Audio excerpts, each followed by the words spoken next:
నమస్కారం. Welcome to BRK Sanmargam with Padma.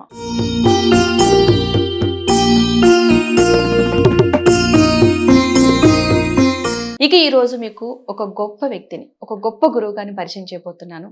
ఒక కవిగా 25 సంవత్సరాల నుంచి ప్రవచనకర్తగా వ్యవహరిస్తున్నారు. అంతేకాదు ప్రతి ఒక్కరూ కూడా ప్రవచనాలు చెబుతూ ఉంటారు. అందులో కొంతమంది మాత్రమే మనం వారు చెప్పే ప్రవచనాలను ఆస్వాదించగలుగుతాం. అందులో ఒకానొక గొప్ప వ్యక్తి.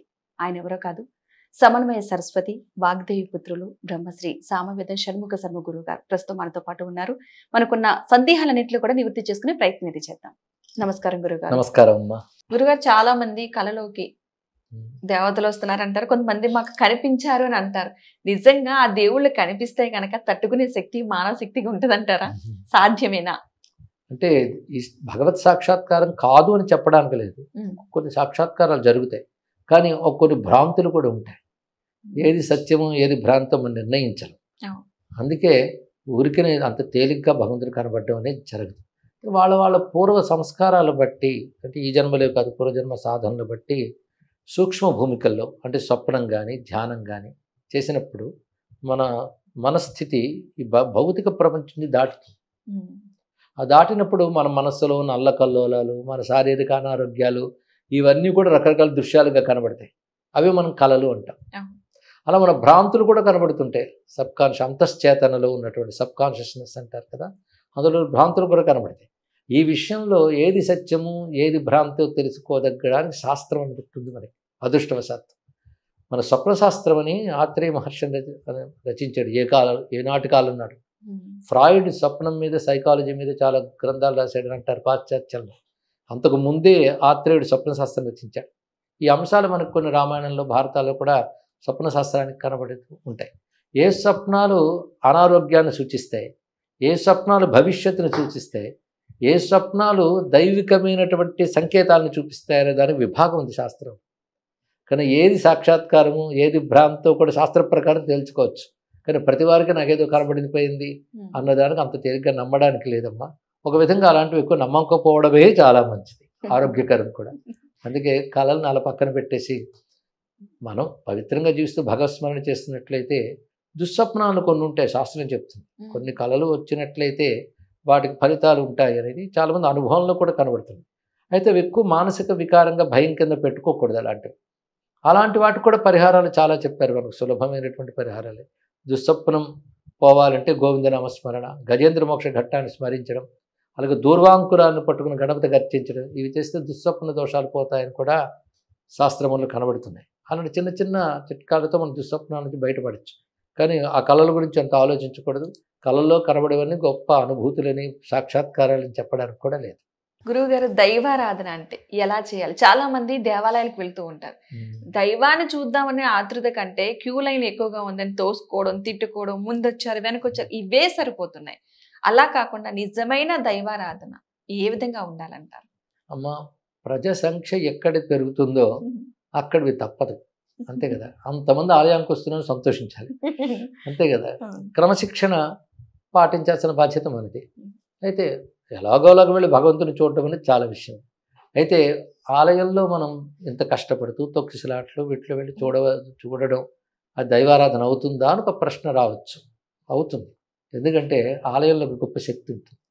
ఒకప్పుడు కాంచి యతీంద్ర చంద్రశేఖరేంద్ర శాస్త్రి వారిని ఒకరు ప్రశ్నించారు, మన ఆలయాల్లో రద్దీ ఏవైనా ఉంటాయి, ధ్యానం చేసుకోవడానికి అవకాశం లేదు కదా అని. అంటే ధ్యానం కోసం ఆలయం కాదు నాయన, ఆలయంలో ఒక దివ్యశక్తి ఉంటుంది. ఆ దివ్యశక్తిని మనం చూసినా చేయగలిగినా అది మనకి ప్రభావం చూపిస్తుంది. అంతవరకు మనం తృప్తిగా ఆరాధన చేసుకోవడం అంటే అది మన ఇళ్లలో మనం చేసుకోవచ్చు. ఆలయానికి వెళ్ళాలి, అక్కడున్న దివ్యత్వాన్ని మనం పొందాలి. ఎందుకంటే అక్కడ ప్రతిష్ఠింపబడిన శక్తి చాలా విశేషం కనుక. ఇంట్లో మనం దేవతారాధన చేసుకోవచ్చు. మునుపు చెప్పినట్లుగా మన ఇష్ట దేవతల్ని ప్రధానంగా పెట్టుకుంటూ, మన ప్రధాన దేవతలు కొందరు ఉన్నారు. ఎంత ఇష్ట దేవతలు పెట్టుకున్నా మరికొందరు దేవతలు ఉంటారు. రాముడు ఇష్టదేవం అనుకోండి, వాడు గణపతిని పూజిస్తాడు, కృష్ణుడిని పూజిస్తాడు, శివుడిని పూజిస్తాడు. అంతా తిప్పి ఎక్కువ మంది వరే ఏం లేరు.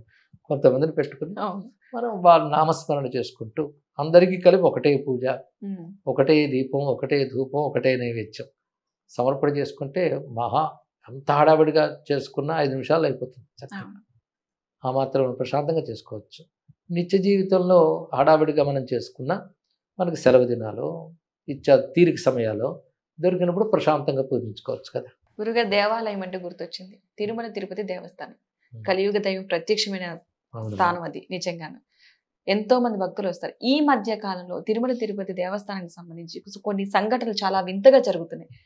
తొక్కిస్లాట్లో చనిపోవడం ఏంటి, ప్రసాదాల విషయంలో వివాదాలు రావడం ఏంటి, అంటే కొన్ని ఘటనలు అసలు ఊహించని ఘటనలు జరుగుతున్నాయి. అసలు ఇవి దేనికి సంకేతం అంటారు అసలు? అంటే మనలో క్రమశిక్షణ రాహిత్యం ఒకటి, అదేవిధంగా వస్తున్న ప్రజలు వాళ్ళకి తగ్గట్టు ఏం చేయాలనేది కూడా దేవాదాయ శాఖ వాళ్ళు చూడాల్సిన బాధ్యత ఉంది. అయితే ఎంత బాధ్యతగా ఉన్నా ఒక్కొక్కప్పుడు వారి అలవి తప్పినటువంటివి కూడా జరుగుతుంటాయి. అలాంటి ఒక్కసారి వాళ్ళు పరిశీలించుకొని మళ్ళీ పునరావృతం కాకుండా చూసుకోవాలి, ఇలాంటి జాగ్రత్తలు తీసుకోవాలి. అయితే ఎక్కువ మంది ప్రజలు ప్రపంచవ్యాప్తంగా ఒక్క చోటుకు వస్తున్నారు అనేది ఒక ఆశ్చర్యకరమైన అంశం. అలాంటిది మీరు ఆలోచిస్తే ప్రపంచం ఇంకెక్కడా లేవు. అలాంటి క్షేత్రాలు భారతదేశంలోనే సనాతన ధర్మంలో గర్వించదగ్గ అంశం.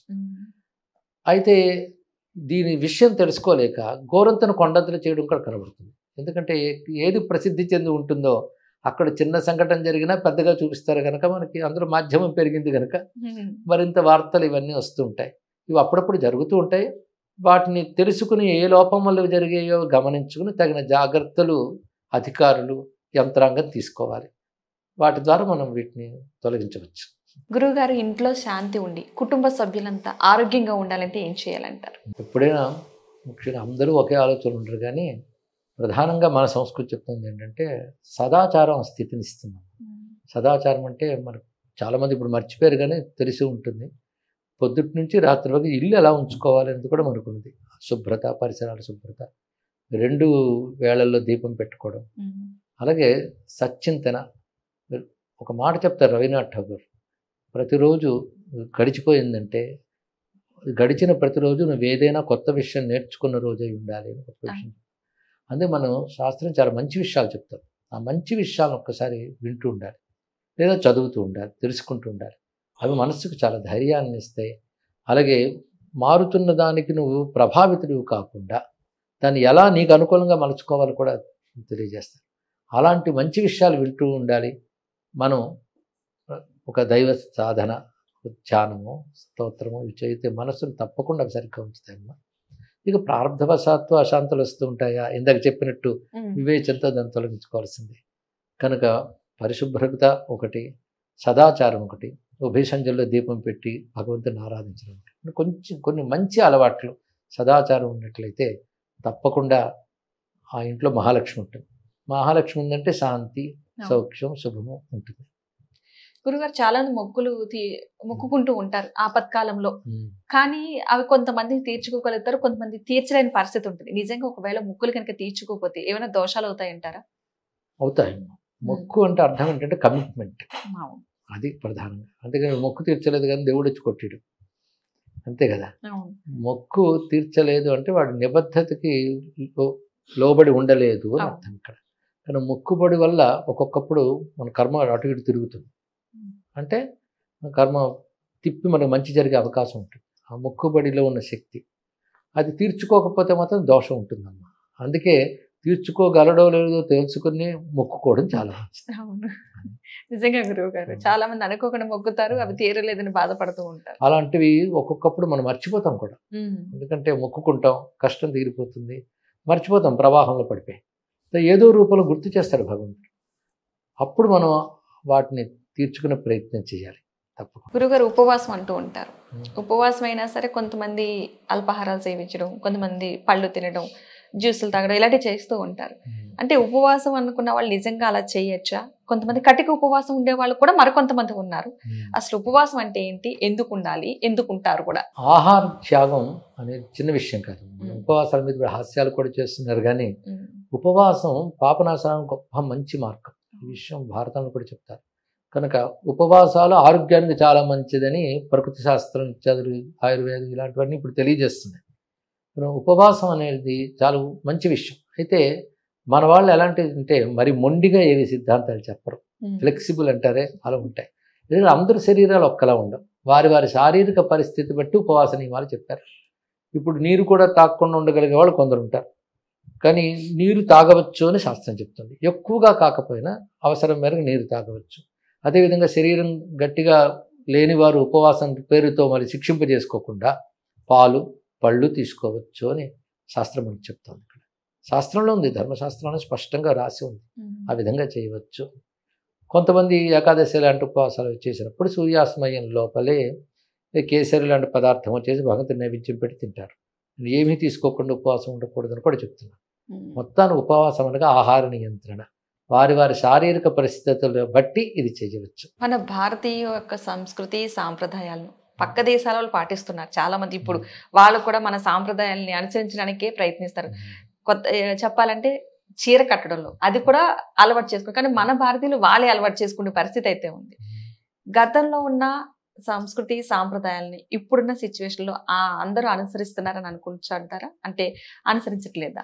లేదమ్మా, అందరూ అనుసరించట్లేదు అనే చెప్పాలి, కానీ అసలు అనుసరించట్లేదు అని చెప్పడానికి లేదు.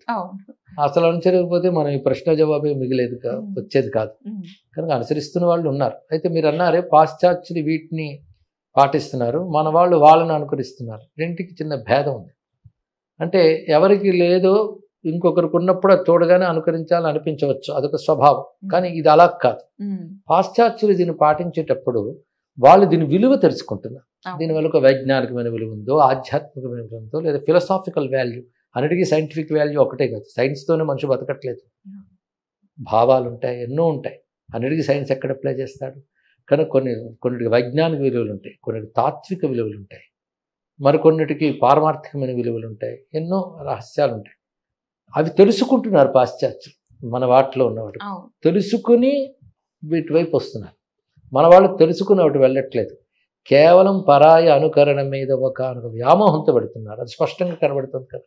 కానీ వాళ్ళు మనల్ని అనుసరించడం వెనకాల వివేకం ఉంది, వాళ్ళని మనం అనుకరించడం వెనకాల అవివేకము వ్యామోహం మాత్రమే ఉంది. గురువు గారు, ప్రతి మనిషిలో పరమాత్ముడు ఉంటారని అంటారు. కానీ తప్పు చేసినప్పుడు పరమాత్ముడే తప్పు చేశాడు అని అనుకోవచ్చు కదా, చాలా మంది రివర్స్ లో క్వశ్చన్ చేస్తూ ఉంటారు. అసలు దాన్ని ఏ విధంగా అర్థం చేసుకోవాలంటారు? పరమాత్మ ఉంటాడంటే చైతన్య స్వరూపంగా పరమాత్మ ఉంటాడే తప్ప బుద్ధి మాత్రం పరమాత్మ కాదు కదా. బుద్ధిలో ఉండేటువంటి మంచి చెడు ఇవన్నీ కూడా జీవుడివి, చైతన్యం ఈశ్వరుడిది. ఇది ఎలాంటిదంటే ఒక దీపం వెలిగించుకుని ఒకడు పుస్తకం చదువుతాడు, ఒకడు పేకాడతాడు. అయితే పేకాటాడిన పాపం అంతా దీపాన్ని అంటాడా, చదివిన పుణ్యం అంతా దీపాన్ని అంటాడా? దీపం లేకపోతే రెండూ జరగలేదు కనుక తప్పు దీపానిదేనా? ఈశ్వరుడు దీపాలను అంటాడు. ఆయన మనకు అటువంటి చైతన్యాన్ని ప్రదానం చేస్తాడు. అది బుద్ధితో వాడు అవివేకంతో దాన్ని మంచి చెడు వాడుకోవడం బుద్ధికి సంబంధించింది. అంతేగాని లోపల ఉన్న పరమాత్మది ఏమి కాదు. అందరిలో పరమాత్మ ఉన్నాడు అన్నది మంచి చెడులకు అతీతమైన పరమాత్మ. అతడు మంచి చెడు రెండుకి అతీతం. అది తెలుసుకుంటే మనుషుల లోపాలు మనుషులవే, పరమాత్మ ఎప్పుడూ దోషరహితుడు. చాలా గొప్ప విషయాలు చాలా గొప్పగా వివరించారు గురుగారు. ధన్యవాదాలు. శుభమ్మ.